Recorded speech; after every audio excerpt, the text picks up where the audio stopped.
Welcome back to Asinine Radio, a weekly podcast where we talk about music, and, well, that's pretty much it. So, let's go!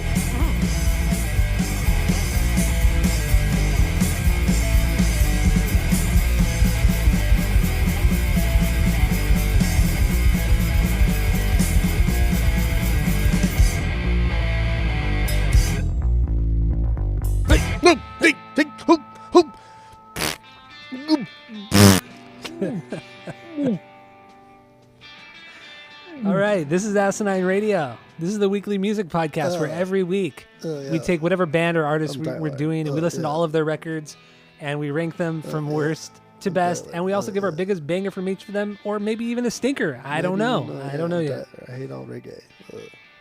Go to Apple Podcasts, go to Spotify, give us 5 stars and 5 stars only. Social media is all at Asinine Radio. We have a phone number you can call, leave us a voicemail, shoot us a text. That phone number is 503-893-5307. And what do we all? Oh, Discord. We have a Discord server. If you want to join that, let us know. We'll send you the link. And that's all I got for the boring intro. So, we also do our 6 degrees of Tom DeLonge. I don't know if you did it this week. I did not. I did. Negligent? Oh, you did? Okay. Yes, so we're going to start with our 6 degrees of Tom DeLonge, where we connect the artist of the week, the band of the week, to our boy Tom. So what do you got, Jeff? Go.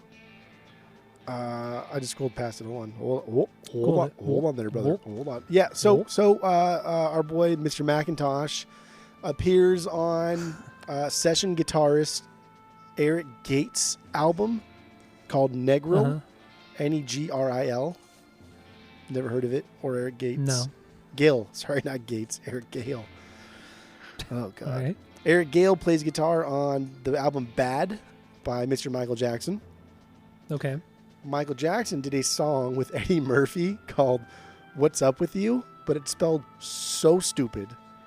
I didn't know he did a song with Eddie Murphy. I didn't either. Wow.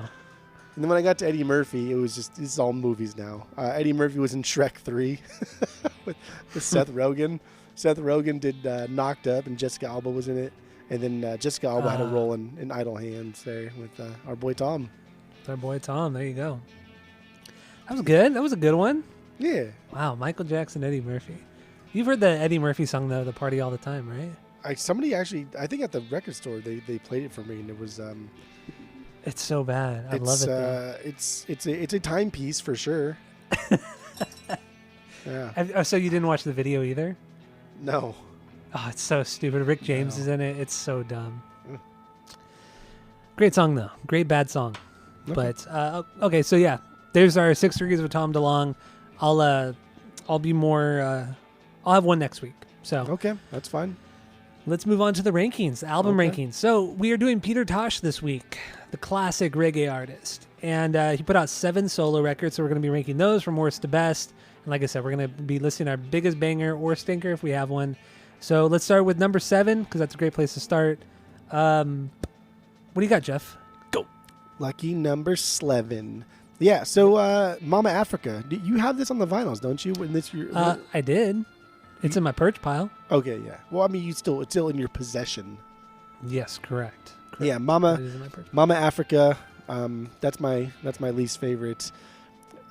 Like, this one gets pretty good reviews all over. I don't know why. It's a pop album.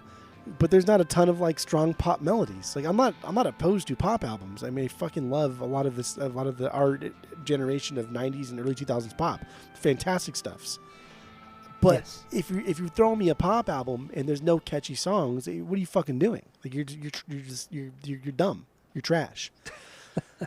But there's not a great like instrumental part to this album where I think like it blows my mind, and then also coupled with the fact that the pop songs aren't strong melody wise, I think it's bad. I think it's bad. The songs are just way too long, dude. In the Johnny B. Good cover, oof. Like if we're doing stinkers, oh yeah, that Johnny B. Good cover, woof, bro. Like you, wow, that was bad. I wasn't even sure if it was a cover.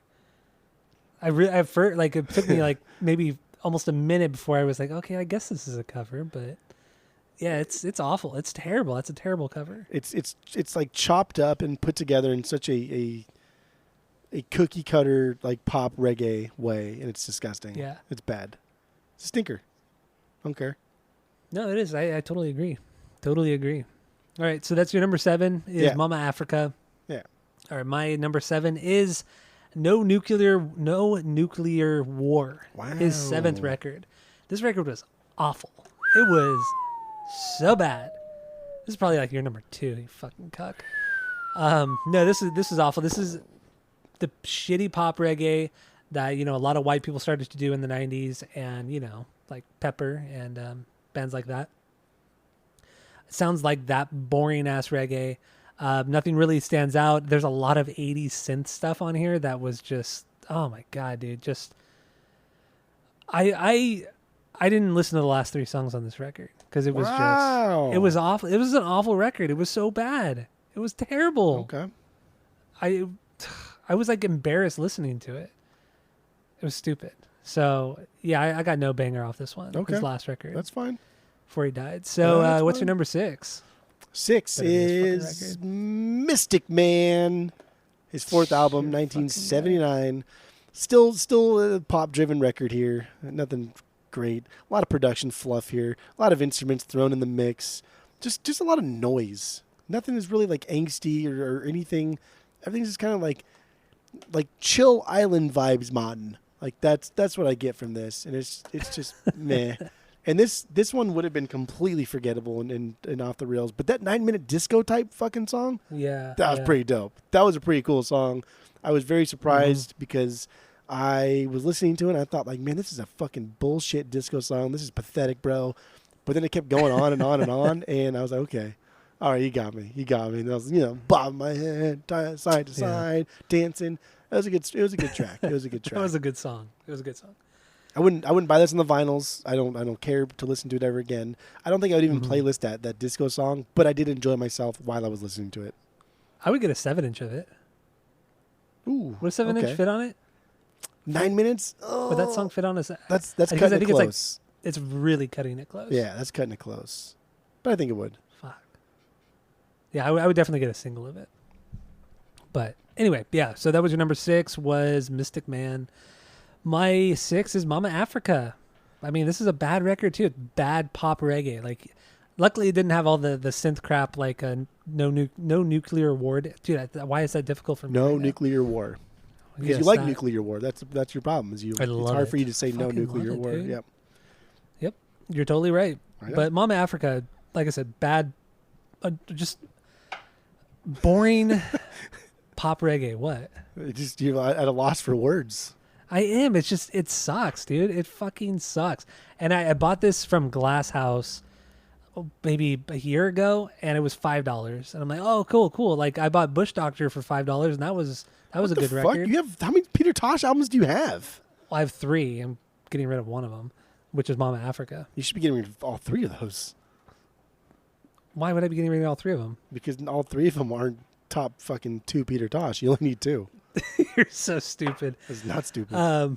But yeah, so I was like, $5. Yeah, that's great. So I brought it home, listened, and I didn't even get through the first side. I mean, I got through the first side, but I didn't even flip it over. Just like, this is fucking stupid.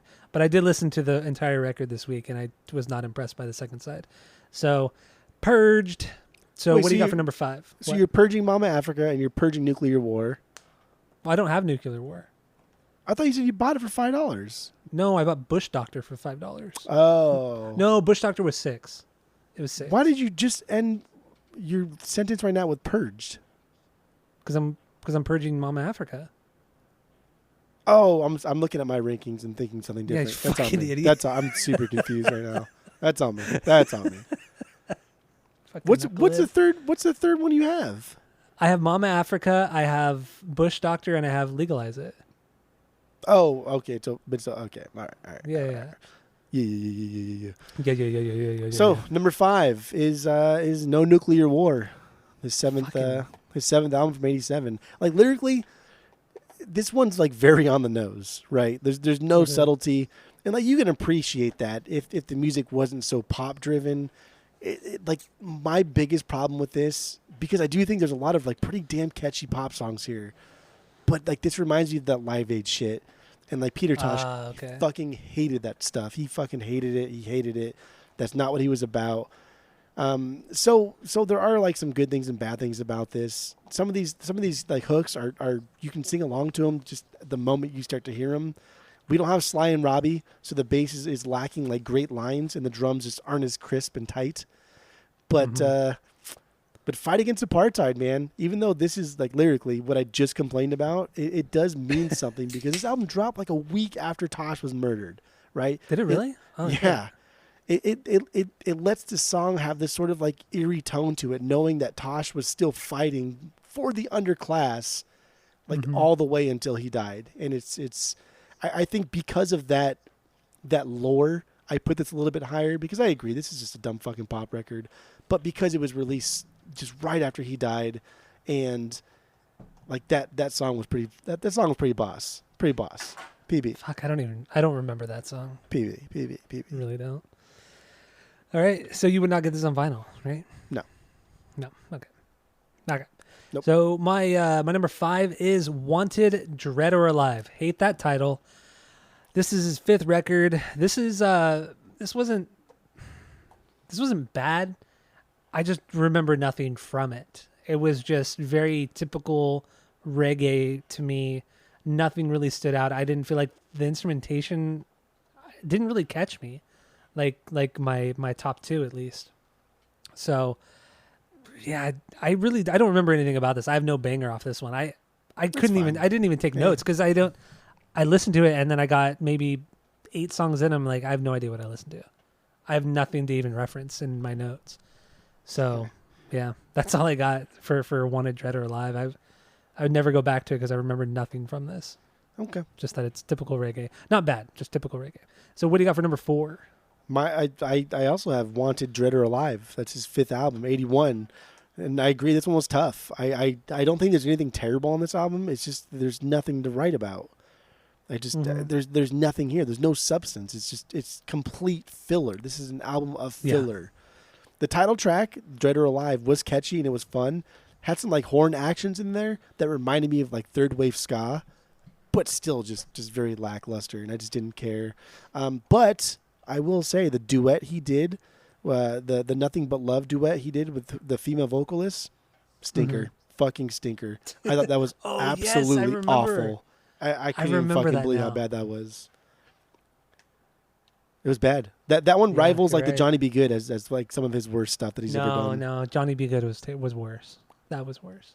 Johnny B. Good's so bad because Tosh can like take American R&B and rock and roll and incorporate into reggae music fucking flawlessly and do a really good job at it. That was like, what are you doing? It was just terrible, yeah. That was like Luke yelling at Yo, like, what are you doing? You're making a mess. Like, come on, man.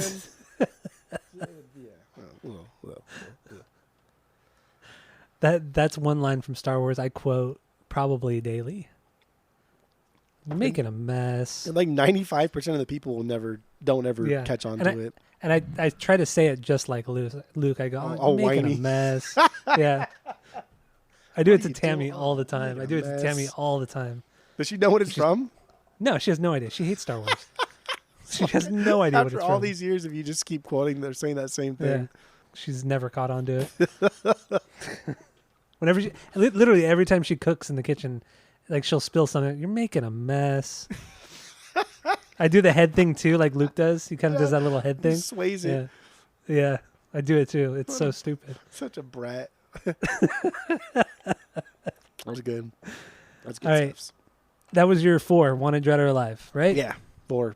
All right, my number 4 is Bush Doctor, the Bush Doctors. So this is obviously I'm going to keep this record. I think this is just solid reggae. Obvious at all. Right? You should hate this record. Why? Because your arch enemy Keith Richards is on this. He's not my arch enemy. I just think the Rolling Stones are overrated because they are overrated, like wildly overrated. But no, Bush Doctor. There's not a ton of range on this one, but they kind of stepped it up production wise, but didn't make it obnoxious. It's a little bit more pop influence, but it's not. They didn't reach that annoying pop reggae yet. There was a good balance of it all.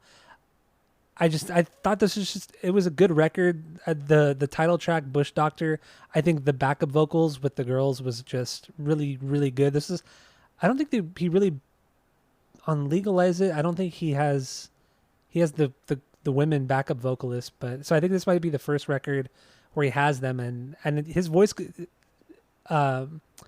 meshes really well with their voices, and it was a nice touch to this record, and I really like this one a lot. It's a solid record, and I don't know.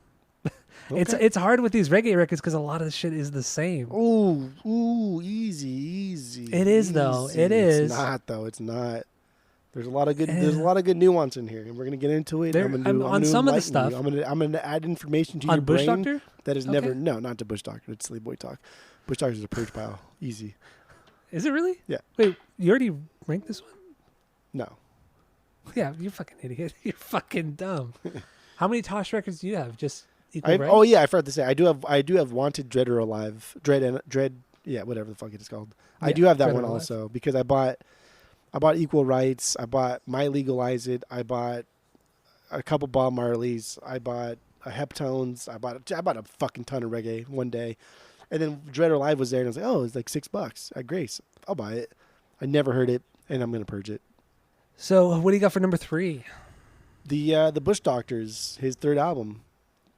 It's 1978. Solid output. It's a good album. It's pop focused. Okay, it's not quite what I'm looking for when I listen to Peter Tosh. If I want to hear pop songs, I'll listen to Bob Marley because he does pop songs better. Straight up. We have a song that features Mick Jagger. 2 tracks that feature Keith Richards, his guitar stuff on it. Mm-hmm. You can completely tell it's Keith Richards. He has that style. It's iconic. I know you hate Keith Richards, but as far as riffers He's just overrated. As far as riffers go, he's one of the best. He's one of the best riffers of all time. Straight up. That's it. It's fact. It's not a bad output, like I said. It's just not what I want. I don't want this sound here. It was co-produced, right? Because we had Legalize It and then Equal Rights. Peter Tosh was doing that. Now it's co-produced with Robbie Shakespeare. So there's like a focus on rhythm and groove. So that's nice, and that's kind of a saving grace for me. But my biggest problem with this is it gets fucking preachy, dude. It gets really, really preachy. And that last song called Creation, it's like listening to this fucking... I guess you're a preacher man now because you like all those Thrice records that are just preachy as shit. That last song is incredibly fucking... I'm like sitting in church. I don't remember now. I don't want to hear this shit. Like, shut the fuck up and play some reggae. Mun. I wonder if that's what... Can we say mun? Like, is that... we probably shouldn't. We probably fucking shouldn't. Say mun? Mun?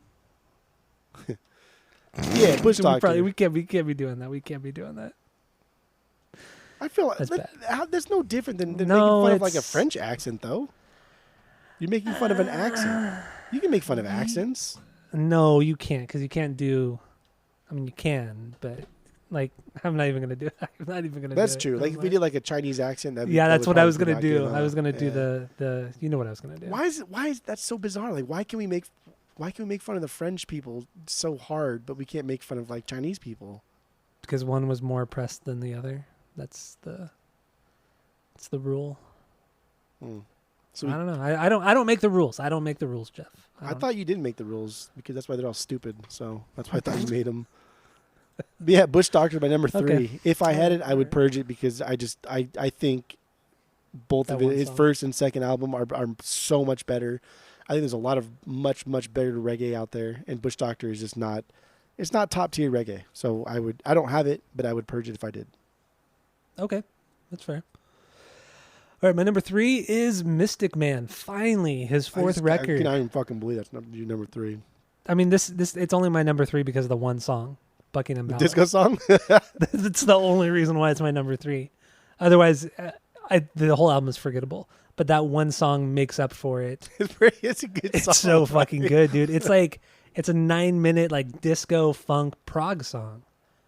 It's unbelievable. It's so good. I was shocked. I was blown away. I was the only time this week, or 2 weeks, I should say, that I was actually blown away listening to Peter Tosh. That's wrong. That's wrong.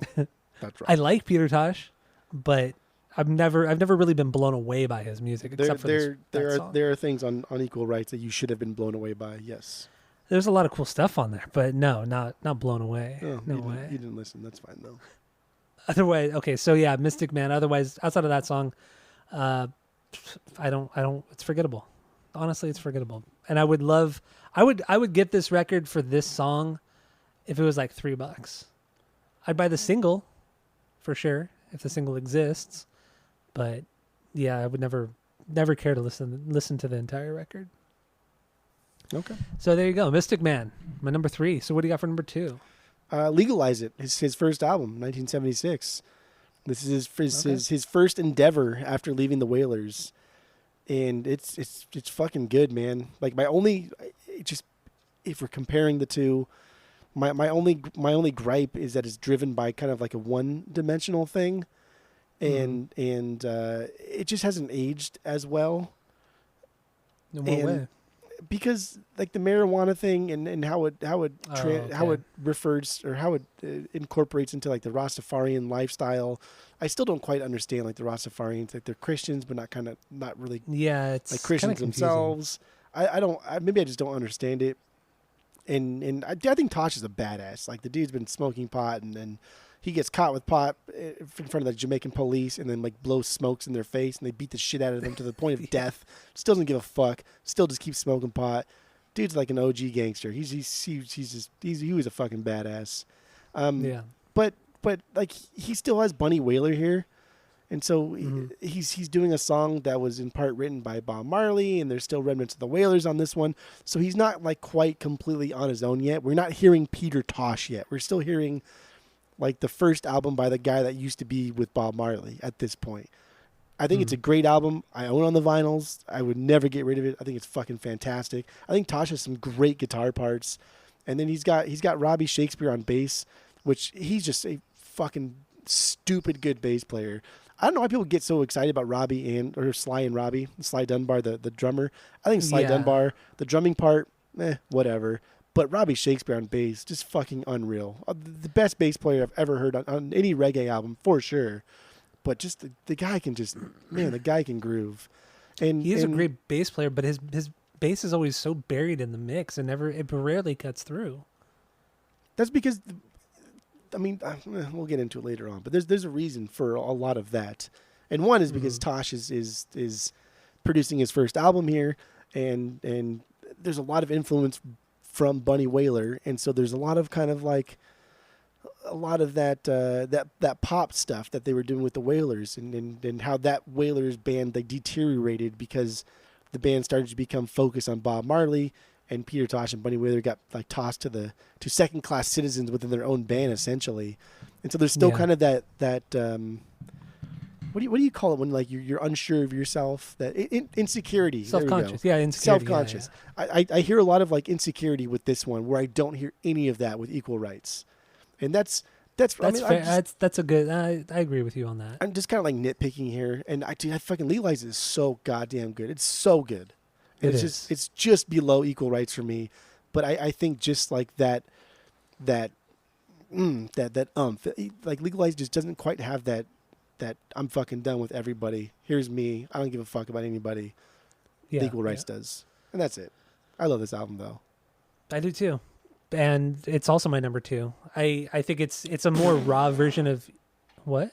I just spit out all my beer all over my computer because I swear that this is going to be your number 1. Honestly, they could be interchangeable. It just kind of. I think Equal Rights is only my number 1 this week because I really dove into it and listened to it very, very closely. Like, because I never did that with Legalize It. But Legalize It it's like it's a less refined version of Equal Rights. It's not as complex song-wise, because there's a lot of shit going on Equal Rights. Every song, there's a lot of different instruments, a lot of different things just intertwined with one another that I feel like Legalize It doesn't really have yet. They were trying to write pop songs. They were doing a good job at it, but it wasn't, like you said, it wasn't Bob Marley pop. Like Bob Marley, it perfected the pop reggae. Peter Tosh never really got there, but the music was all there because he did more dub stuff. I feel like he experimented more with with different effects and different instruments and everything that I feel like Marley didn't really do. But also, I'm not a huge Marley guy. But I don't know. Legalize It is fucking great. I have literally nothing bad to say about Legalize It.